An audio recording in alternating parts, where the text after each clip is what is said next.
বিশ্বনবী সাল্লাল্লাহু আলাইহি সাল্লাম ছিলেন বিশাল বড় হৃদয়ের অধিকারী, কখনো রেগে যেতেন না, ওনাকে আঘাত করলেও রাখতেন না। আল্লাহ রাসূল সাল্লাল্লাহু আলাইহি সাল্লাম যখন সালাতে দাঁড়াতেন মক্কায়, রুকুতে গেলে কাফির মুশরিকরা উটের পচা নাড়ি ভুঁড়ি এনে বিশ্বনবীর গায়ের উপরে ঢেলে দিত। নাউজুবিল্লাহ পড়বেন না? বিষ্ণু ইসলাম রাখতেন না, নিজের উপর অ্যাটাক হলে কখনো রাখতেন না, শুধু ইসলামের বিধান লঙ্ঘন হলে তিনি রেগে যেতেন। আল্লাহর আইনের ব্যাপারে কেউ কথা তুললে রেগে যেতেন, গায়ের উপর শারীরিক অত্যাচারে রাখতেন না। তায়েফের ময়দান তার প্রমাণ। দাওয়াত দিতে গেলেন, রক্তাক্ত হলেন। 3 জায়গায় বিশ্বনবীকে অ্যাটাক করে রক্তাক্ত করা হলো। এত সুন্দর দেহ, এত শুভ্র দেহ, এত সুন্দর স্কিনের মানুষ ছিলেন, এই মানুষটাকে পিটিয়ে পাথর মেরে রক্তাক্ত করা হয়েছে। তিনি রাগেন নাই, ক্ষমা করেছেন। কি করেছেন? ক্ষমা। একবার উটের উপরে বসা এক বেদুইন এসে বিশ্বনবীর চাদর ধরে টান দিলেন। চাদরটা ছিল বুরদুন নাজরানি, নাজরান এলাকা থেকে আনা। এই চাদরের কর্নারে খসখসে ডিজাইন করা ছিল। ওই বেদুইন এসে ইয়া মুহাম্মদ বলে টান দিয়েছে যখন চাদর, এই খসখসে অংশ ঘাড়ের মধ্যে লেগে বিশ্বনবীর ঘাড়ের চামড়া ছিঁড়ে গিয়েছে। বিশ্বনবী সাল্লাল্লাহু আলাইহি ওয়াসাল্লাম তাকে শুধু একটা মুচকি হাসি দিলেন। কি করলেন? আপনার ঘাড়ের এখানে চামড়া যদি কেউ ছিঁড়ে ফেলতো, আসছে ভিক্ষা চাইতে, আবার চামড়া ধরে টান দিয়ে আপনার ঘাড়ের চামড়া ছিঁড়ে ফেলছে, আপনি কি করতেন? কি করতেন? একজনকে মাইরে শোয়াই ফেলাইতাম। তার মানে ঠিকই আমরা ওরে মারতাম। বিষ্ণু ইসলাম তাকালেন, তাকে একটা মুচকি হাসি দিলেন। জীবনের সব সমস্যার সমাধান নিহিত এই মুচকি হাসির ভেতরে। এই জন্য বিষ্ণু ইসলাম সব সময় সিচুয়েশনকে কোল ডাউন করার জন্য মুচকি হাসতেন। কানা ইয়াতাবাসসাম, একটা এক চিলতে মুচকি হাসি বিশ্বনবীর চেহারায় লেগেই থাকতো। আমরা অনেকে মুচকি হাসতে চাই না। কবে যে সর্বশেষ হাসছিল ওইটাই খেয়াল নাই। এরকম ডাকাইত আছে না নাই? খুলনায় এরকম নাই মাশাআল্লাহ। খুলনার লোকদের চেহারা হাস্যোজ্জ্বল। খুলনার লোকেরা খুব হাসে। হাসবেন, মুচকি হাসবেন, হাসতে পয়সা লাগে না। হাসতে পয়সা লাগে? তাহলে মুখটার এরকম বেজার করে রাখেন কেন? হাসেন একটু, হা হা হা করে না, মুচকি হাসবেন। বিশ্বনবী সাল্লাল্লাহু আলাইহি সাল্লাম মুচকি হাসতেন। তো এমন মানুষ ছিলেন, ওনাকে মারলে উনি কখনো রেগে যেতেন না, তবে ইসলামের বিধান লঙ্ঘন হলে রেগে যেতেন। জাতির জাগরণের জন্য এত মানুষের দরকার নাই। কয়জন লাগে? চিল্লায় বলতে হবে কয়জন? এক মুহাম্মদ সাল্লাল্লাহু আলাইহি ওয়াসাল্লাম গোটা বিশ্বটা কাঁপিয়ে দিলেন। আল্লাহ বললেন, রাফা'না লাকা যিকরাক, I have dignified your status high at the very high peak. আকাশ বাতাস ছাপিয়ে, সাত আকাশ কাঁপিয়ে আমার আরশের কাছে নবী তোমার সম্মানকে আমি উঠিয়ে দিয়েছি। এজন্য এই প্রেরণাকে ইসলামের পক্ষে কাজে লাগাতে হবে। আমি শুকরিয়া জানাই যে যুবক ভাইরা তোমরা এসেছো। যেখানে আমি যাই আলহামদুলিল্লাহ যুবকদের ঢল নামে।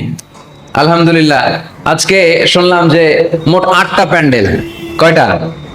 এটা হচ্ছে সেন্ট্রাল প্যান্ডেল। ওই 8টা প্যান্ডেলে 8টা প্রজেক্টর দেয়া। 8টা প্যান্ডেলে কি মহিলারা? 6টায় মহিলা আর বাকি 2টায় পুরুষ। আর এটা হচ্ছে সবচেয়ে বড় প্যান্ডেল। আলহামদুলিল্লাহ পড়বেন না? এগুলো হচ্ছে ইসলামের ভিক্টরির সাইন। ভিক্টরি, বিজয়। বিজয় দেয় কে? তো এটা আবার অনেকের চক্ষুশূলের কারণ। ইসলামের পক্ষে এত মানুষের গণজোয়ার অনেকে আবার সহ্য করতে পারে না। সহ্য করতে পারে না, অনেকে মেনে নিতে পারে না। এদের চুলকায়। এদের কি করে? চুলকায়। তোমাদের চুলকাইলে মলম লাগাও। এজন্য রাব্বুল আলামিন বলেন, ومن يبتغ غير الإسلام دينا فلن يقبل منه وهو في الآخرة من الخاسرين। ইসলাম ছাড়া অন্য কোথাও যে শান্তি তালাশ করে, ইসলাম ছাড়া অন্য কোন ধর্ম যে তালাশ করে, তার কোনো কিছুই আল্লাহ কবুল করবে না। আর আখেরাতে লোকটা হবে হায় হায় কোম্পানির ম্যানেজার। কি কোম্পানি? মানে হায় হায় করবে, হায় হায় হায় হায় হায়, কি করলাম? কোন নেতার পিছনে ছুটলাম? কেন গানের কনসার্টে গেলাম? কেন মদের আড্ডাখানায় গেলাম? কেন কোরআনের মঞ্চে গেলাম না? কেন তাফসীর মাহফিলগুলোতে বাধা দিলাম? কেন ইসলামের আওয়াজগুলোকে আটকে দিতে চাইলাম? হায় হায় করবে, হায় হায় করবে। তারপর বাংলাদেশের যুবকরা এখন একটা প্রতিযোগিতায় নামছে, কে হবে মাসুদ রানা। মাসুদ রানার প্রতিযোগিতা আছে না নাই? এগুলো বোধহয় এলাকায় ঢুকে নাই। ঢুকেছে? হ্যাঁ, ঢুকেনি। তারপর আমাদের বোনরাও পিছিয়ে নেই, বোনরা করে বিশ্ব সুন্দরীর প্রতিযোগিতা, আছে না নাই? কি নাম? Lux. Lux channel I superstar, তোমাকেই খুঁজছে বাংলাদেশ, চলে আসো, ঠিক কিনা? তো আল্লাহ কিন্তু এগুলোর প্রতিযোগিতা আমাদেরকে করতে বলেননি। ফাস্তাবিকুল খায়রাত, ভালো কাজের প্রতিযোগিতা করো। এজন্য আমরা কোন দিকে ছুটছি আমরা যেন খেয়াল রাখি, ঠিক কিনা? কখন যে দুনিয়ার বাড়ি ছেড়ে চলে যেতে হবে আমরা কেউ জানি না, গ্যারান্টি আছে? The most certain thing in our life is death, and the most uncertain thing in our life is the time of death. আমাদের জীবনের সবচেয়ে সুনিশ্চিত বিষয় হচ্ছে মরণ, মৃত্যু। আমরা মরে যাব। সন্দেহ আছে? কার কার সন্দেহ আছে হাত তোলেন। দুই একজন তুলছে ভুল করে। সন্দেহ নাই, আমরা যে মরবো এটা নিশ্চিত, কিন্তু কবে মরবো এটা অনিশ্চিত। চিনেন? বুঝছি, আজকে খুব কষ্ট করে কথা বের করতে হবে। ভাওয়া ব্যাংক চিনেন? 3-4টা ভাওয়া ব্যাংক যদি কেউ ছেড়ে দেয়, এদিকে কয়টা, এদিকে কয়টা, ওদিকে কয়টা, কি অবস্থা হবে আজকে প্যান্ডেলের? আর ব্যাংক আর কি লাভ দিবে? ব্যাংকের চেয়ে বড় বড় লাভ দিয়ে আমরা দেব।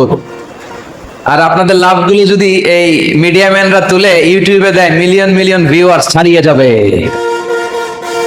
এই হচ্ছে আমরা ক্ষমতার মালিক। আমাদের ক্ষমতা সাময়িক। কখন আমরা 5 বছরের জন্য ক্ষমতায়, আমাদের দেশের নিয়ম কয় বছর? 5 বছর। এই সরকার অবশ্য লম্বা সময় ধরে আছে, ঠিক কিনা? সরকার যেই আসলে আমাদের মাথা ব্যথা নাই। তারা যদি ইসলাম দিয়ে আমাদেরকে পরিচালিত করে, আমরা তাদের সাথে আছি না নাই? আর যদি ইসলামের বিপক্ষে যায়, এটা যেই দলই হোক, তাদের বিরুদ্ধে আমাদের কথা আছে না নাই? তো আমাদের দেশের নিয়ম হচ্ছে 5 বছর, আবার আরেক সরকার 5 বছর, 5 বছর। আল্লাহ তো ক্ষমতার চেয়ারে বসা। আল্লাহ কয় বছর ধরে বসে আছে?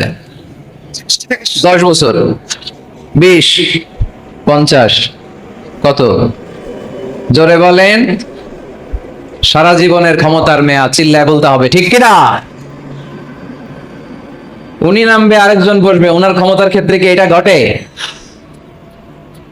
তিনি তার মতো, তার মিসাল নাই, তার উপমা তিনি নিজেই। এজন্য ক্ষমতা নিয়ে বড়াই করতে নাই, সম্পদ নিয়ে বড়াই করতে নাই। এই পৃথিবীর সময়টা হচ্ছে একটা ট্রানজিট পিরিয়ড, আমাদেরকে চলে যেতে হবে, ঠিক কিনা? এই তাফসির মাহফিলে মূলত আমরা এগুলোই বোঝানোর চেষ্টা করি, এই মেসেজগুলো আমরা দিতে চাই। আমাদের লাইফস্টাইল এত ব্যস্ত, 8টা-5টা কারো জব, আর যাদের চাকরি, পার্সোনাল বিজনেস, তাদের তো কোনো কথাই নাই। এত ব্যস্ততা, ছুটছি আমরা, সবাই ব্যস্ত। কেন যে ব্যস্ত নিজেরাও জানি না। না বিশ্বাস, কিসের আশায় পাগলের মতো ছুটছি, শুধু ছুটছি সামনের দিকে, সময় নাই আমাদের, ব্যস্ত। এই পৃথিবীটা হচ্ছে একটা মরীচিকা, একটা ধোঁকা। এই ধোঁকার পেছনে আমরা ঘুরে বেড়াচ্ছি। আসল জীবন আখিরাতের জীবন। ওয়ালাল আখিরাতু খায়রুল লাকা মিনাল উলা। গোটা পৃথিবীটারে যদি 1000 বার বিক্রি করেন, যেই দাম হবে, ওই দাম দিয়া জান্নাতের একটা চেয়ারের দাম হবে। তাহলে দুনিয়া সেরা না আখিরাত সেরা? আমরা পরিবর্তন চাই। We need change, we have to change, we like change. আমরা এই ঘুণে ধরা সমাজকে কোরআন দিয়ে পরিবর্তন করে দিতে চাই। আমরা বিপ্লবের অংশীদার হতে চাই। আমরা অনাচার মুক্ত সুন্দর সমাজ চাই। সেজন্য এই কথাগুলি, মেসেজগুলি ধারণ করতে হবে, বলতে হবে, শেয়ার করতে হবে। বলতে হবে, শেয়ার করতে হবে, হজম করতে হবে, জীবনে আমল করতে হবে, ঠিক কিনা? এবার উত্তর দেন, ইসলাম মানবো কোনখানে? মনে থাকবে? আজকে যে স্ত্রীরা জিজ্ঞেস করবেন, মাহফিল শেষে বউরে যে সালাম দিবেন, দিবেন তো? সবাই দিবেন? বাচ্চারাও তাই দিব? পাগলেই গেছে বলবে। সালাম দিয়ে বলবা, বউ ইসলাম মানবে কোনখানে? স্ত্রী কি বলবে? সবখানে।